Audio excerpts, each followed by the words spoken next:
یہ کہا تھا کہ انٹرویو دینے بعد اوقات جاتے ہیں، ہم سے کویسچنز ہوتے ہیں تو ہم جھوٹ بول دیتے ہیں بہت سی چیزوں کے بارے میں، اور وہ زیادہ اتنی مطلب جانچ پڑتال بھی نہیں ہوتی ہے، نکل جاتے ہیں۔ تو اب اگر جو جاب نوکری ملتی ہے اس کی کیا شرعی حیثیت ہوگی؟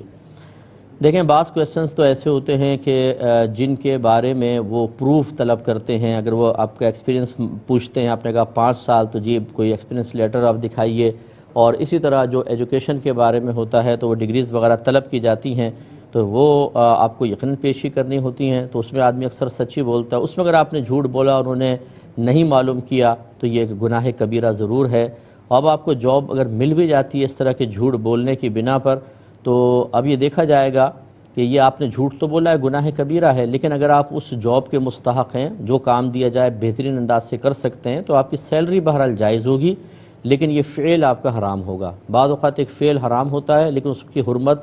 دیگر آگے افعال میں یا چیزوں میں سرائیت کر کے انہیں بھی حرام نہیں کر دیتی ہے، اس لیے یہ تو آپ اس کے مستحق ہیں تو۔ لیکن اگر مستحق نہیں اور جھوٹ بول کے گئے ہیں تو دوسرے کا حق بھی مارا، جھوٹ بھی بولا، اب آپ گناہگار ہوں گے اور اس سیلری کے مستحق نہیں ہوں گے۔